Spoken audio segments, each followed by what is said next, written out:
Let's start level 4 by taking a look at Audio Warp. There are a lot of cool things you can do with this feature. The first thing is we can tempo match any audio loop to the project's tempo. Pick a loop in the pool or on the project page and double-click on it. This takes you into the sample editor. Enter the number of bars your audio is here. This example is 4 bars. From this, Cubase automatically finds the tempo. Now press the Musical Mode button. You can also open the Audio Warp tab and press Musical Mode here. Now this audio file will warp to any tempo in Cubase. You can change how the file is warped under Algorithm. The Algorithm drop-down determines the type of stretching that's applied. There's a ton of different algorithms here to choose from, including the new Elastique series in Cubase 6.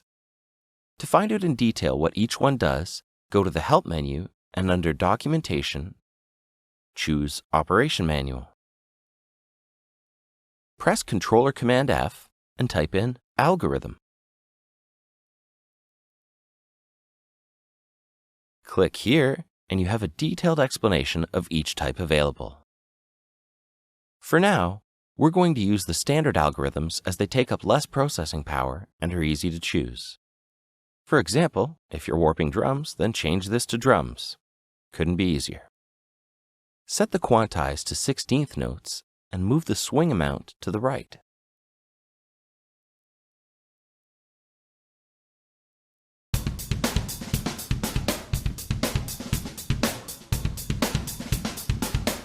Now we're adding a bit of swing.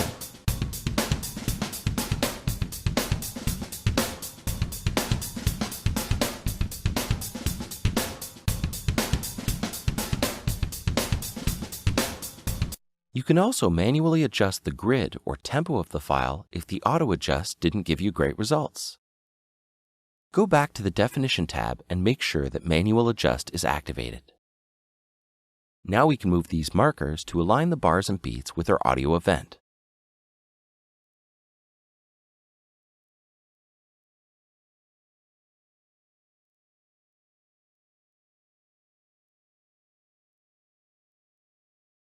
Now let's look at taking an audio file that has various tempo fluctuations and lock it into a fixed tempo. Double-click on the audio event labeled Drum Groove to enter the sample editor. Let's listen to this first to see how out of time it is.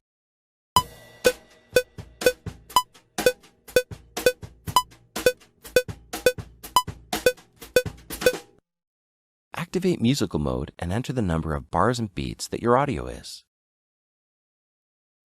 In our case, it's 4 and 0. Bars are the number of bars that your audio contains, and beats are any extra remaining beats that you might have. Now activate Free Warp under the Audio Warp tab. Instead of changing the grid and moving it to the audio, we're going to move the audio to the grid. Musical Mode has already done most of the work for us. We'll just need to clean up a few spots. Just zoom in and click on the warp marker in the ruler and move it to the beginning of each audio transient.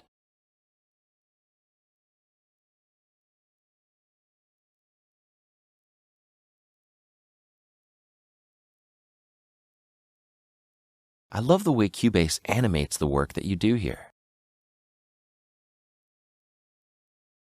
Now move the Warp tab to the nearest beat in the audio region area.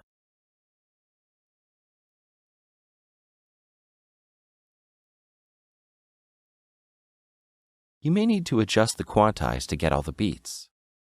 Basically, we're correcting anything the Audio Warp may have missed or was off by a bit. Do this until each beat is lined up properly.